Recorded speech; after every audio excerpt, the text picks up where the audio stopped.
morning, everybody. Happy Monday. Have an amazing show for everybody today. What do we have, Krystal? Indeed, we do. We're going to lead off the show with the very latest out of those LA fires. The firefighters have made some progress, but there is concerns that high winds will be kicking back up. So we'll show you the latest devastating images coming out of that great city.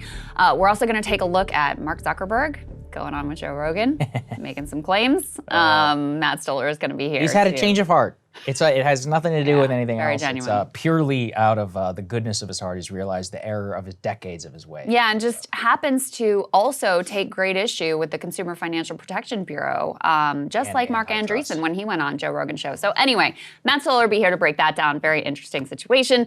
TikTok is set to be banned. The Supreme Court heard oral arguments last week about, making the case in either direction, and they seem to be pretty divided. So very unclear the future of TikTok. So we'll break that down for you as well. Have an incredible clip from MSNBC. Mika Brzezinski still thinks Joe Biden could have won, and Joe Biden agrees, Saagar. So we've got some comments from the big man himself. I don't even know what you say about that at this point. I'm taking a look at the way that oligarchy contributed to these fires and many other ills in our country and the world. And we're going to have Derek Thompson here from Atlantic Magazine. He just wrote a big piece on how what this has become what he's describing as the antisocial century. Trends that have been in place in American life that have led to, community breakdown and people really withdrawing into their homes have been accelerated both by the pandemic, but I think more in particular by our phones. And he's taking a look at what the consequences of that could be in terms of our society. Really fascinating piece, a lot of different aspects to this one. So I'm looking forward to talking to him. Yeah, this is like all of the big social trends of the last decade, maybe even really like 2 decades, I would say. And COVID accelerated it, but it is a big crisis we talk about here, loneliness, young men, et cetera, but it really is just all of us. It's not about young people, it's older people as well. And the pandemic and phones, technology have fundamentally reset the way Americans spend almost all of their time. And we don't really think about it. It's not an intentional decision. And I think that he really dives into what that is and about maybe some of the things that we can do to fight back against it. Thank you very much to everybody who's been supporting the show. We appreciate you, but let's get to Los Angeles. Yeah, absolutely. So you can go ahead and put these latest images up on the screen and I'll just give you some updates here. What you're looking at, this is incredible. This is an aerial water drop. I've seen a number of these videos and the way that these guys and gals are able to drop the water in like the perfect location is really quite incredible. This was one of the latest fires that broke out, the Brentwood fire. This one, fortunately, the firefighters have been able to get under control. So the risk there has been eliminated. These are daredevil morons. I don't know what's wrong with them, but they're riding through the Palisades. You can see, the embers flying everywhere, just trying to get a thrill, and the fire is still raging. A number of these, because, this wasn't just one fire. This is a number of different fires in the region, stoked by drought conditions, very high winds, high temperatures as compared to history. And multiple blazes still going. Here you have firefighters who are doing their best to get these flames under control. I read there's been more than 14,000 personnel from California, 9 other states, Canada, and Mexico that have been mobilized to LA to battle these wildfires. We're also going to show you some footage later of some of the incarcerated inmates who have been part of the firefighting crew, roughly 1,000 state prisoners who have been part of the response here. These are goats that are being evacuated and brought to safety, and it's just a wild image to see them, trying to be evacuated from the area with these fires blazing right there, just to show you some of the impact on wildlife as well. The very latest state of affairs is they have made some progress against these blazes, which is really great to see. Some of the danger has been reduced. However, number one, you already have at least 16 deaths, and first responders are quite worried that they will uncover quite a lot more. Right now they're just focusing on trying to get the blazes under control. And once they go into search and recovery, there are people who are still reported missing. So a lot of concerns that number is going to increase. More than 10,000 structures damaged or destroyed. The worst 2 fires here, the Eaton fire and the Palisades fire, are the worst and the second worst fires in the history of LA County. They also are some of the worst in California history as well in terms of the level of devastation. So it just is absolutely apocalyptic. And the real concern, Saagar, is they're looking at the weather forecast and they're expecting gusts from the Santa Ana winds on the order of 50 to 65 miles per hour. That's expected to start today. The strongest winds are expected to arrive before dawn on Tuesday, peaking through Wednesday. And we know the way that those winds fueled these blazes to begin with, so a lot of concern about what those winds could potentially bring here as we move into the week. Yeah, I was just reading this morning from the National Weather Service is not only that Tuesday exceeding 50 miles per hour combined with apparently a very, very dry air on top of the current conditions. So it's really tragic, and it doesn't look like it will end anytime soon, as heroic as the firefighters and many others have been in trying to contain the disaster. But then beyond that has been some of the bigger questions we talked about in our last show here about water reservoir, about water management, and about the Los Angeles Fire Department. And there were some big questions here at the show and including afterwards. Did the budget actually get cut? And we believe that we have, we believe we have arrived at the definitive statement. It was cut by some $17 million. How it got there is a little bit complicated. I'll let you explain that, but I did want to settle that for everybody before we played this clip of the LA fire chief, because there were criticisms, people saying they're trying to allay their own concerns. But it does seem that there is a shortfall of actual firefighters themselves, that this immediate budget crisis didn't necessarily contribute to them not being that. It is instead indicative of the fact that Los Angeles has chronically underinvested in its public infrastructure and others, water management, fire disaster. And the big glaring question mark is, how does State Farm Insurance 8 months ago look at 70% of its coverage in Pacific Palisades and be like, yeah, this ain't gonna work. This is way too risky. We need to pull every single one of these policies. But the city itself is unable to see the exact same conditions and know that a conflagration is immediately possible in that area. Yeah, I mean, there's only so much they could do, right? I mean, the big picture here is climate-fueled catastrophes, and no state, no city is going to be able to avoid them. I mean, this is the era that we live in. But within the context of that, there's no doubt that the fire department is underfunded. Now, the budgeting piece is complicated. That's why you'll see competing narratives and a lot of certainty online in both directions. I think what is undeniable is that the department was decidedly underfunded, had lost a number of positions. They were short-staffed even on, non-firefighting positions like the people that you need to repair the fire trucks so that they are operable, just really completely stretched thin. Their personnel numbers have dropped, even as the number of service calls have gone up by some marked percentage. So I'll get to some of those details. Our friends Ryan and Co over at DropSite are actually the ones who called the controller, said, what the hell is going on here? What are the actual numbers? What are the realities? So I'll dig into that. At the same time, the LA fire chief, Krystal Crowley, is mincing no words in her frustration about the lack of funding and the lack of resources and the constraints that they have had to operate under, and specifically expressing frustration with LA Mayor Karen Bass. Here she is on CNN sounding off on her view of the situation. Let me be clear. The $17 million budget cut and the elimination of our civilian positions like our mechanics did and has and will continue to severely impact our ability to repair our apparatus. So with that, we have over 100 fire apparatus out of service, and having these apparatus in the proper amount of mechanics would have helped. And so it did absolutely negatively impact. I want to also be clear that I have, over the last 3 years, been clear that the fire department needs help. We can no longer sustain where we are. We do not have enough firefighters. With that, I have also requested multiple budgets, interim budgets, to show how understaffed, under-resourced, and underfunded the LAFD is. So there you have the fire department chief herself saying, yes, the budget was cut by $17 million.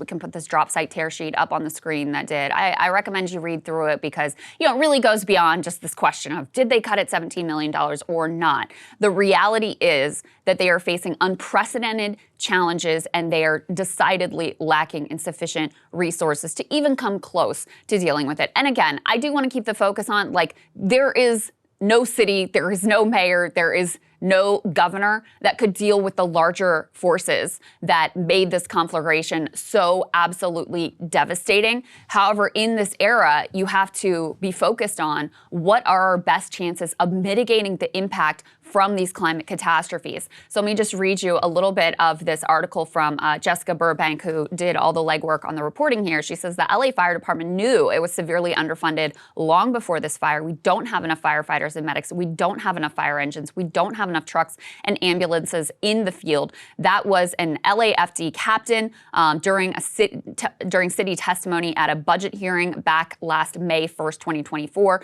And we don't have the equipment and staffing we need to respond to 500,000 emergency calls for service every year. Explained that demand for fire and rescue has doubled while resources have dwindled. The LAFD has fewer firefighters and medics today than we had 15 years ago, but our emergency calls for service has increased by more than 50% during that same time.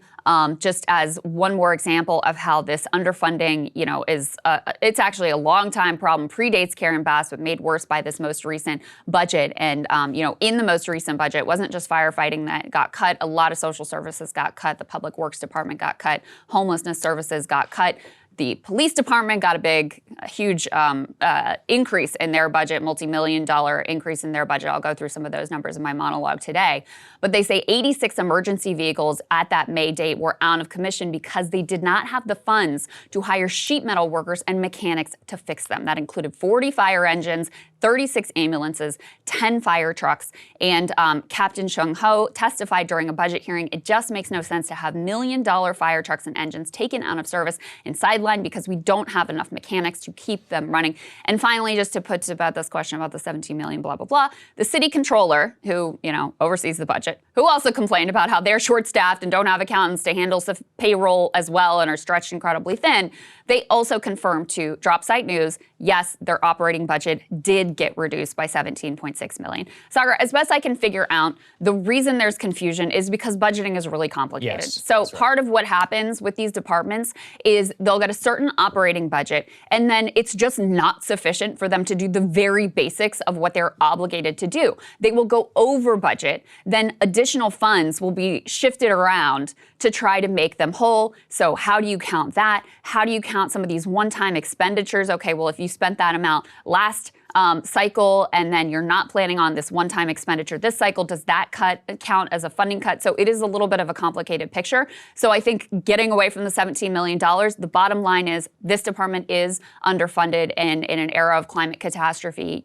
these are the sorts of things that really deserve our attention, resources, tax dollars, et cetera. Well, part of why it's so absurd, at least to me, is this is one of the richest cities in the United States. It's like if you look at even these areas, Pacific Palisades and others, we're talking about multi-billions in just neighborhood level of the amount of tax revenue. Some of these people who are losing their homes are multi-millionaires, and they pay literally the highest tax rate in the United States. So how exactly can you still have budget problems? I think it's a big question. It's one of the big areas in which you really do have failed governance in a lot of these main cities, is you have this tremendous amount of wealth, and it's like, well, how exactly does this work? What are you guys doing with this money? So I think that's one question. But two is just like you said, look, we can talk climate or whatever. I don't think it's indisputable that things have been getting bad lately with Florida, with California, et cetera. We could debate exactly the extent to what. But in the era of which we at least know with some predictability that we have disasters, it doesn't seem unreasonable that we should probably be chronically investing in quote unquote firefighters and all of the, disaster mitigation technology and all of these other things. And I just keep coming back to the fact that it is clear to me that the home insurance companies, et cetera, and others have been able to predict with decent enough regularity and prescience some of the existential problems that they face. Sure, cities don't have the luxury of being able to pull coverage, but they do have the luxury of knowing that they will have to respond to that. And so clearly, what the work that needed to be done going into this for management of a large city, clearly was just not done. I also, I was looking in the past, fire has been a long time problem in the city of Los Angeles, apparently going all the way back to its founding, just because of the dry and the arid conditions, the Santa Ana winds, all the way back to the 1800s of stories of like horrible fires that rip through the city. So this is not like something that is unpredictable per se, even in a normal environment. Now, the extent to which it has now come is really bad. Yeah. And, we were looking at some of the ways that it seems to have been started. An initial analysis, it seems it was a reigniting of a fire that had been put out on New Year's Eve. This is 100%. Talking about the Palisades the one specifically. original Palisades fire. That fire seems to have started after it was reignited, was put out on New Year's Eve, seems to have been caused, according to local residents, by people lighting off fireworks, even though they weren't supposed to. That was put out, but the embers apparently were there, and then when the winds picked up, some 8 days later, it was able to reignite. It seems to have happened in the exact same place that it did whenever they were put it out some 8 days ago. So a little bit of a lesson there. I come from Texas too, where we have orders, whenever there are dry conditions, like don't do any fireworks. People always do it, and this is part of the problem with that. Yeah, so obviously the Santa Ana winds and this area being wildfire prone, that's nothing new. What has supercharged this situation and why researchers feel confident, attributing the level of devastation to climate change is because of the nearly unprecedented drought conditions combined with increased temperatures. And then you also have, more human beings living closer to these wildland areas so that when they're lighting off fireworks or, whatever. And also just their houses are closer to the danger zone where when there is a wildfire, they're immediately impacted, which obviously contributes to the devastation here. We had Gavin Newsom, who's been, taking a lot of incoming from Trump and a lot of other people, governor of California, of course, joined the Pod Save guys to talk a little bit about what Trump has been saying and his criticism of the response. Let's go ahead and take a listen to that. It seems like you're trying to walk a very fine line here, extending an open hand to Trump as you signed your letter, but also calling him out for spreading disinformation. Is that because you have concerns that he might withhold disaster assistance when he becomes president? He's been pretty straightforward about that. He's tried to do it in the past. He's not just done it here in California. He's done it in states all across the country. What's the disinformation you were referring to in the letter, and what is the correct information? Well, I mean, look, what the president-elect was saying about state water project and the Delta smelt somehow being culpable of, somehow leading to some of the challenges that we face down here it's words. It's a salad. It's the form and substance of fog. It's made up. It's delusional.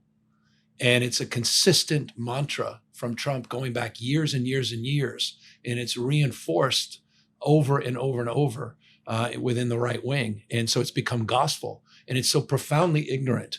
And yet he absolutely believes it. It's not an ignorance on his part. It's sort of an indelible misinformation that he sort of manifested. He's referring, I think, specifically to Trump has long talked about this, forest management situation, which there isn't a lot of evidence that is what contributed. You were just laying out, like the fireworks situation, the Palisades doesn't have to do with the forest management. In addition, Newsom has actually increased by millions of dollars the amount of resources going to exactly this kind of forest management and the number of acres that are under management. So he has done the thing that Trump wanted him to do, but that, of course, won't stop Trump from saying whatever Trump is going to say and people believing whatever they want to hear. There were also some of the questions about the water management. I think some of those questions remain, why the fire hydrants were running dry. But it appears that it's simply because they were, battling these blazes that are truly unprecedented. And the strain was exacerbated by the fact that the winds were so high that the aerial drops for a while there, they couldn't operate the aerial drops, so they're relying solely on the fire hydrants. There was a loss of pressure, but from what I was reading, the reservoirs were actually, filled to capacity. And so there has been a lot of, lies being spread about that. Well, they were filled and then they got drained. Yeah, look, in general, what I usually see with this is no offense, but every single time any weather event happens, we all hear about climate change, even climate catastrophe, et cetera, language, which is clear in terms of what the implication is. I would say electorally, that clearly is not a popular view, at least from what I can see. Most people still prioritize management or whatever. They don't want to curtail their standard of living or, like whatever, join the Paris Climate Accord. So that has now moved to a place where everything has to be in terms of city. I think it can be a little bit of both. In general, there's usually like a cry for people to say like, oh, we have to figure out exactly, why this is happening. I try to take the pragmatic view of it's clear to me that if this is going to be a problem, we should probably invest more. And it does seem it's pretty chronically underfunded. But in general, like that's kind of how I see the battle lines here being drawn, is that, it's from the left, it's just climate. Well, because it's almost if there's, but that's but there's something that can be done about it. Sure. Yeah. And, which is, we live in a place where we can have more water. A lot of by people the on the ocean. left are the ones who were raising the problems with the fire department being underfunded and the budget being cut. But again, no city is going to be able to handle, no state is going to be able to handle this on its own. In fact, California's probably done more to try to mitigate climate change. And even as a large economy, like, it has to be a collective response. And so, I don't really agree with your assessment of the polling in terms of people's desire to take action in this regard. But you also have to remember that there's been like a, 50-year cover-up of the, the reality of climate change is ongoing. That cover-up is ongoing.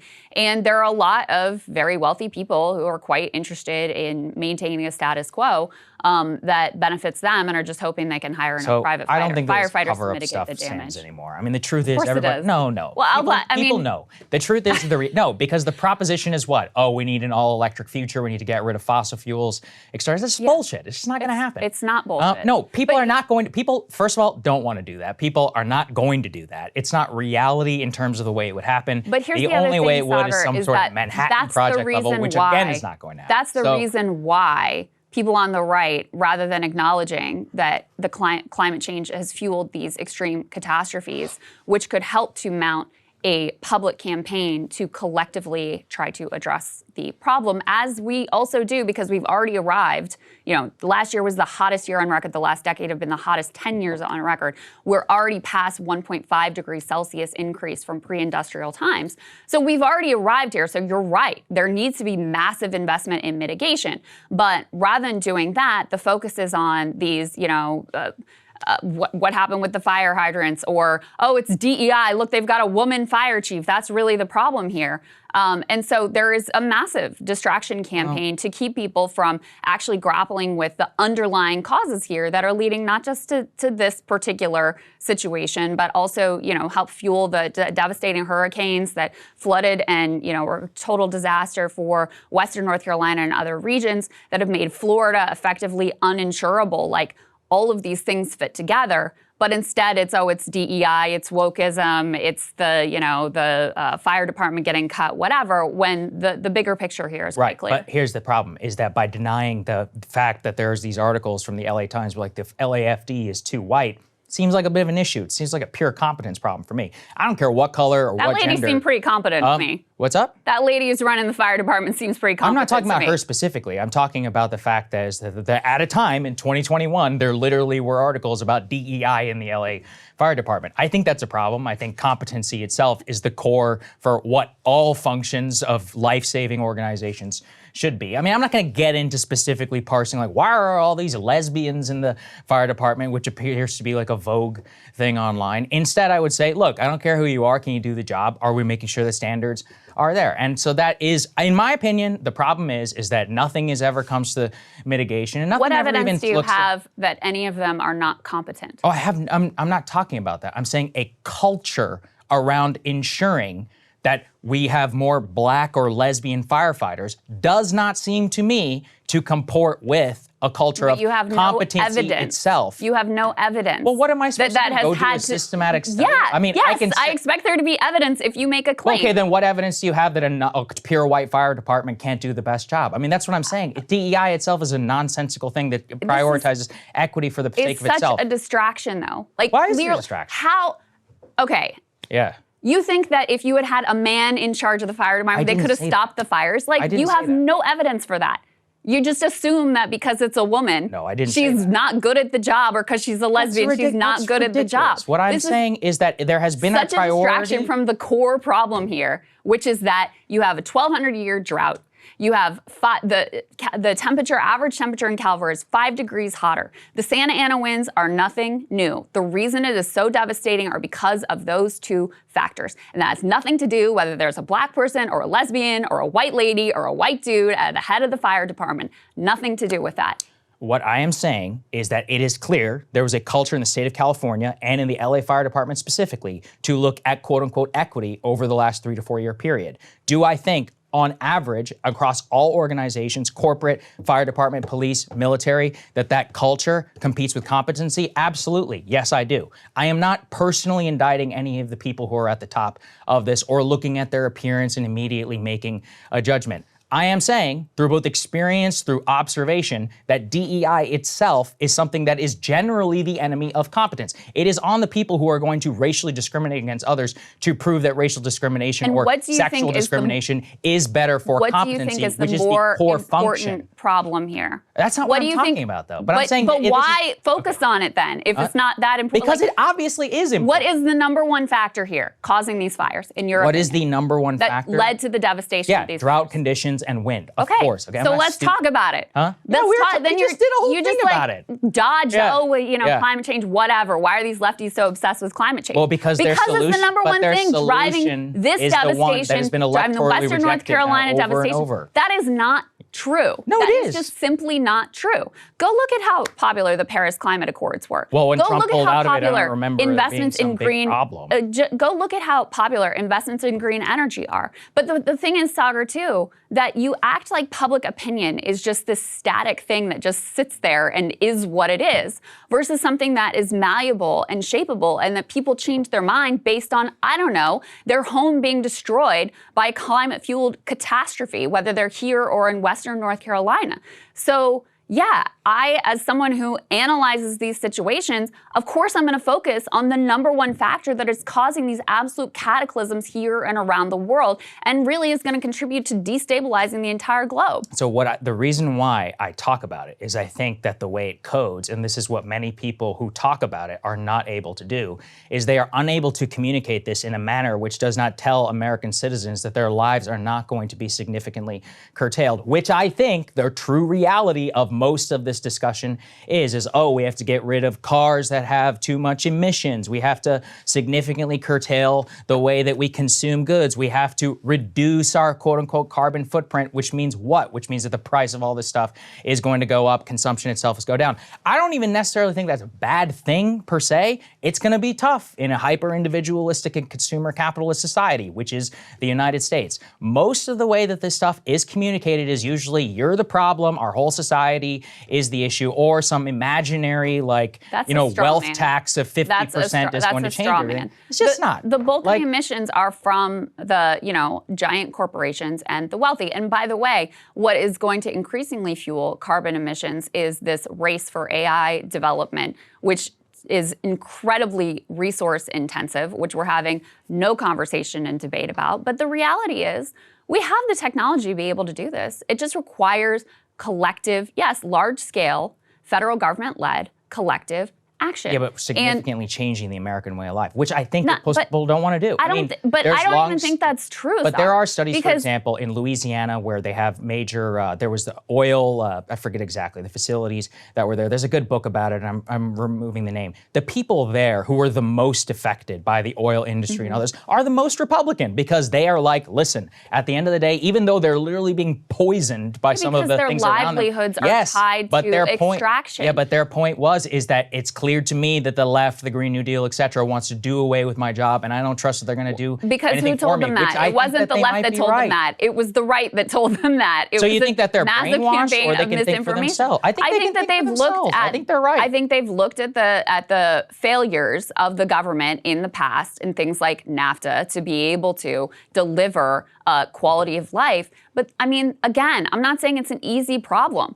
But how's the American way of life going in LA right now? How's the American way of life going in Asheville, North Carolina right now? How's the American way of life going in huge parts of the Gulf Coast that have been devastated by hurricanes and are going to be? How's the American way of life going in Miami, where when it rains, it just floods the whole city?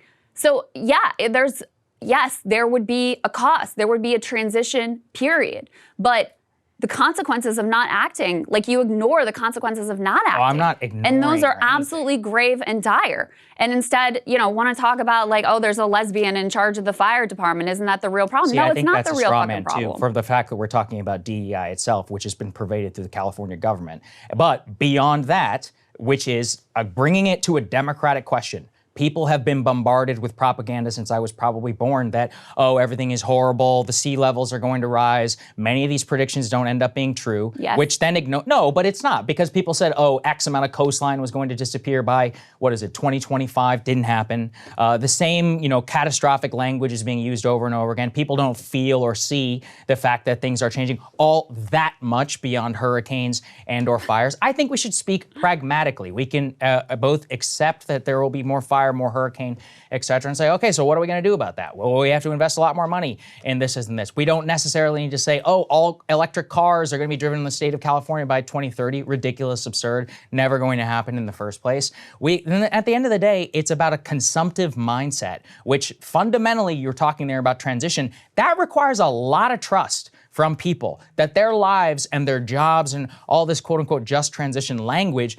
was going to happen. I don't think there is any reason after the failures of COVID or after the last 5 years to say that would be competently managed, or it would be one in which we should, as a vision, buy into. We have probably one of the most atomized, individualistic times in modern American history. I think there's a lot of reasons for that, and immigration being number one. But in all of that, you will not get to a point where everyone's just going to buy into this kumbaya, I'm going to give up, 30% of my consumption for a quote unquote just transition. You're just making that up. No, I'm not. You because are. Donald Trump just won You the popular completely vote. are, but who is Saagar, against electric vehicle mandates? Saagar, what I'm saying you're making up is the 30. You're going to have to reduce your consumption 30%. Blah blah blah. Well, I think maybe if you're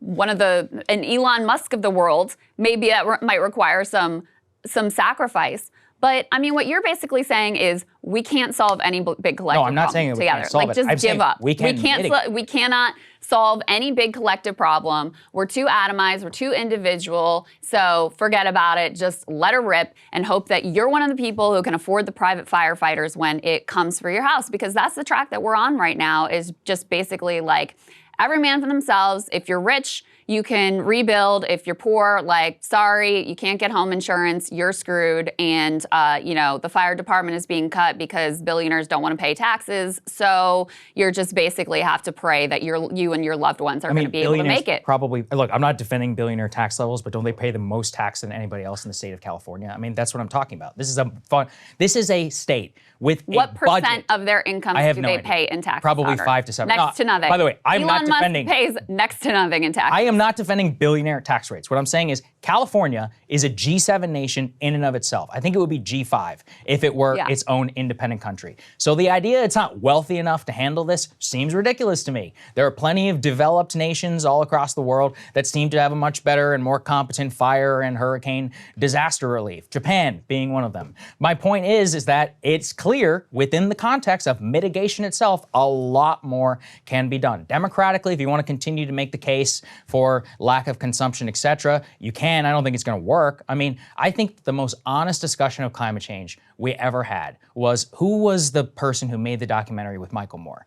I'm forgetting the name of it. And we talked a lot about it here over at Rising. We even interviewed him. And he was the most honest person because he's like, yeah, we have to radically cut consumption. I mean, actual quiet part out loud that came from most of the people who study carbon emissions, et cetera, was what was the single most important thing for drop of carbon emissions. It's when everybody stayed at home during COVID. That's the truth. That's, if you actually wanted to see it, a dramatic cut, all of us have to stay at home, reduce our consumption, stay inside. People don't want to do that. That's we really live not true. in a democratic society. It just requires, I mean, first of all, renewable energy technology has improved dramatically. In particular, solar has improved dramatically. Yes, but how is it made? It's made in China from filthy, materials. It has a ton of emissions. The lifetime offset of a solar panel in the United States will never offset the amount that it requires to make it. This is the problem. Like, we want to make these windmills, which again are not efficient. They have 10 to 25% carrying. The most efficient power that we have is called nuclear power. Nobody wants to build it. Everyone's too afraid. That's not true either. I mean, even the climate left has embraced nuclear. Like Greta has embraced When's the next reactor coming nuclear. online? It's not going to happen. Again, Saagar, okay, so the way things are is just how they're going to be.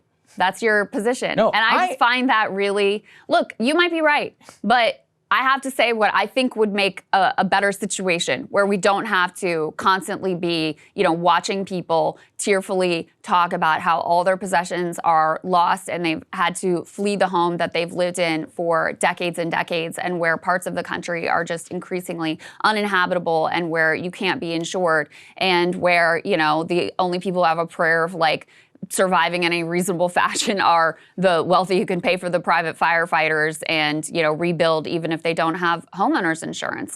You might be right that we're too far gone to be able to deal with it. We certainly have not dealt with it to this point, but it's just not true that the technology doesn't exist. The technology does exist. What doesn't exist is the will to actually have the collective action required to try to tackle this problem in a serious way, which you're right, at this point will require a lot of mitigation, but also, rather than just letting it rip and see what happens when it's 2 degrees Celsius and when it's 5 degrees Celsius, to actually try to get the trends under control, because we do have the technology now to be able to I think we do. that. We've had the technology since 1970. It's called a nuclear reactor. And let me not let people off the hook. Here's the truth. When you actually want to build a nuclear reactor, I don't want that in my neighborhood. It's too unsafe and all this. And so what happens? We use bullshit, zoning regulations to keep it out. And we haven't built a new reactor in the United States since 1976. It's great that elites, people and others are talking about how good it is. In practice, if the Federal Nuclear Regulatory Commission greenlit a reactor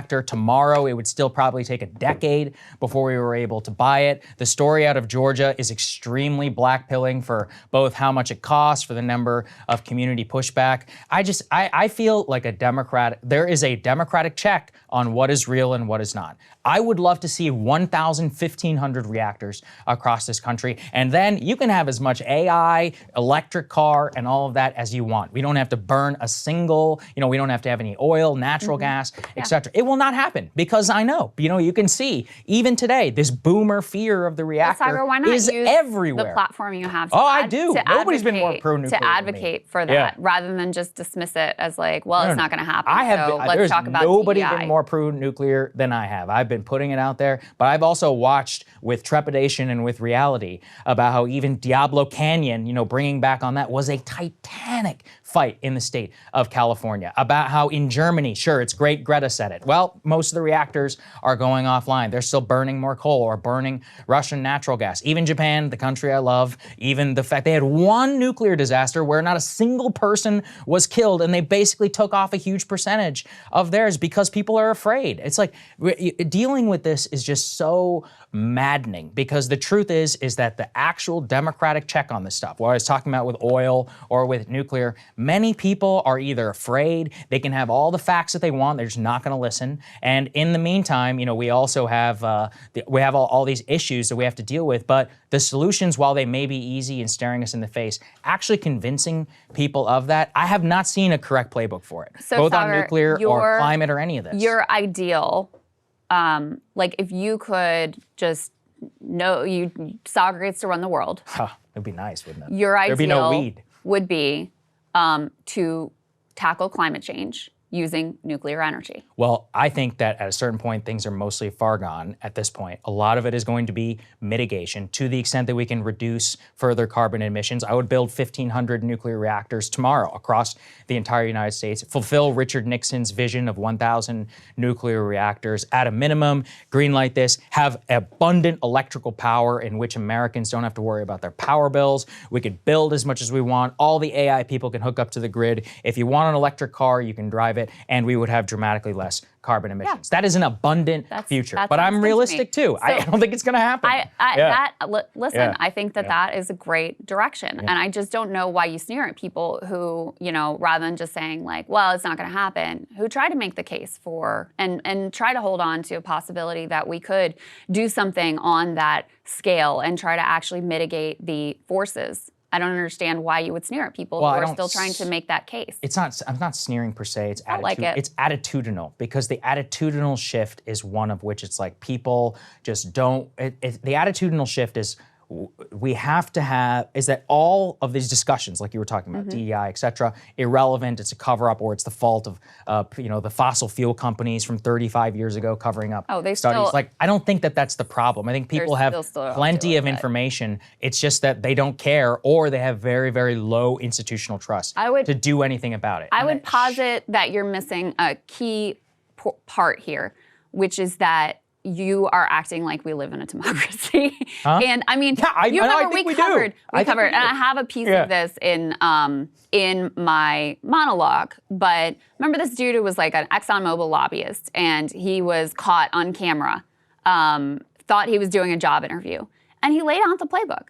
He said, it's not really tenable for Exxon to just pretend like climate change isn't real anymore. They did that for years, and it was successful. And you still have members of Congress and whatever who will deny that climate change is real or diminish it or whatever.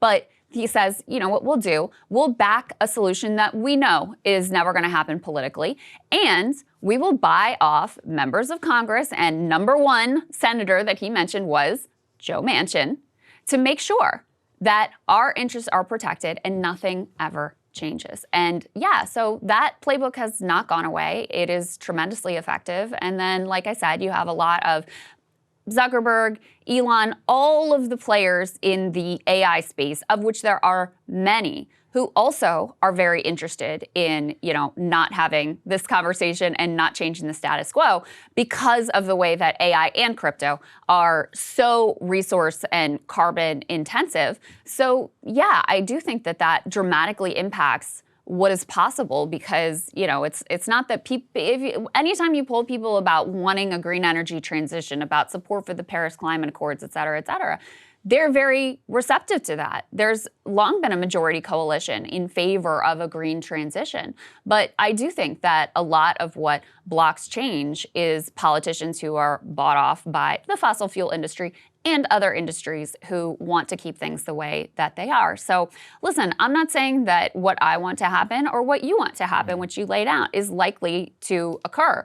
But I'm not going to stop fighting for it, because I think it would be better for the country and the world if we didn't have people having to stare down these fires, basically on their own, and losing all their possessions and losing their lives at time, and having to deal with the terror that is these persistent extreme climate emergencies. I totally get it. I think the point that I'm generally trying to make is that the attitudinal way that people receive a lot of the information about climate change is default skepticism. West Virginia is a good example. Why do people in West Virginia not give a damn when people come over there and tell them about transition? They don't believe you, because they lost all their jobs from coal, which they blame on green energy. You can say it's probably more to do with fracking, if we're all telling the truth. Yeah. But they don't want to hear it. They think, the Hillary Clinton, we're going to put a lot of coal miners out of work. That attitude of disdain, of hatred, of what is already a blue collar, profession, which is predominantly and culturally now shifted to the right, is one of extraordinarily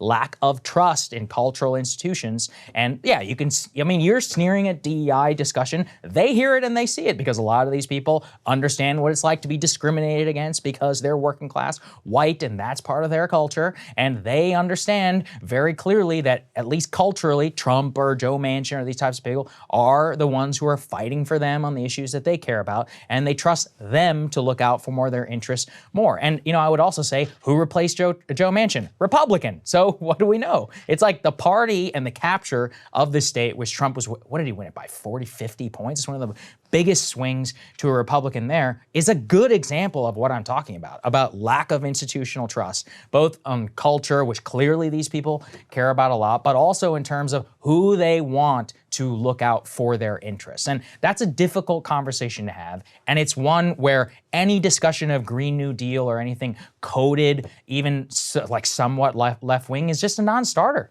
for a lot of these folks. Again, it seems politically, from what I can see. I think you, again, leave out an important part of that story. And I'm not saying there's nothing to the story you just told, but I think you leave out an important part of that story, which is, over years and years, there was a massive amount of money spent in the political system in West Virginia to back groups like, quote unquote, Friends of Coal, that tried, the explicit goal was to convince people of exactly the story that you're telling, that they would be screwed and the state left behind and all the jobs would go away, and that, anyone who wanted to improve the environment and deal with climate change was an enemy and hated them and hated their way of life, et cetera, et cetera. So, you can't leave out that part of the story, which is, I don't think, at this point, I don't think we have a democracy. I think we have an oligarchy. I think that the whole system is completely bought. I think these politicians are completely bought. And the genuine, like when Green New Deal was first revealed, huge majority support for it. Huge, even in places like West Virginia, there continue to be majorities in favor. I think this is one of those green like energy. Fake sunrise polls. There's just it's no not way. true. I mean, just go and look at it. Like you can't. Yeah, just because it was dismiss probably the numbers. asked in the question of you like, can't just do you dismiss think the you would numbers get a when you free don't job? like them? No, but I'm saying. Okay, but nothing in their voting pattern bears that out. So this is like when people talk about Medicare for all. It polls popularly on paper. Go and actually ask people, do you like your doctor? Do you want to leave private health insurance? Like feeling, do you trust the government to administer? Oh, absolutely not. Some 50% of people. In practice, people can intuit that this is not how it would actually happen. So like, nothing in the voting pattern of West Virginia, of Louisiana, of Texas, or Pennsylvania, any of the places which are the most affected and most tied to oil and gas, who would be the ones susceptible to the quote-unquote just transition, indicates to me whatsoever that they support the Green New Deal. If anything, the Green New Deal style politicians of AOC and others are the ones who are most reviled by them. There are a lot of reasons for that, but we have to have some realistic skepticism as to why. Propaganda effort to convince people that this would be impossible and unworkable. And all I'm saying is, and the cost of it is always raised. And all I'm saying is, what is the cost of not acting? Because to me, it seems pretty dire at this point. And, this will be the most devastating fire in LA history. The cost to rebuild the biggest natural disaster is going to be astronomical. A lot of that is going to fall on individual people, or it's going to fall on taxpayers at the federal and state level. So, there's the cost of inaction is also both deadly and extremely expensive and causes massive disruptions to quote unquote the American life. You can ask people here, you can ask them in Western North Carolina, you can ask them in certain places in Florida and Colorado, all around the country. And those zones are going to only expand and expand. So while I absolutely agree that politically it seems very unlikely, and in fact I feel pretty like I think we're all pretty much fucked, if I'm being totally honest. But that doesn't mean I'm going to stop like advocating for what I think would be a better direction. I don't think that we're all quote unquote fucked. Like we live in the richest country in the history of humanity. Like we will figure it out. And like not figuring it out. No, but okay, but I mean, you're the one who just said we can't do anything, and we have no ability to act collectively to solve big problems. And I think you're probably right about that. I'm sure you'll find this anathema, but I do have some, actual confidence in the free market and innovation. People in Thomas Malthus's time said, oh, the population collapse. Remember, what was it, the 1960s book about population bomb? Totally fake. The invention of GMO and a fertilizer product had made it to carrying capacity of Earth is now, what are we at, 7-something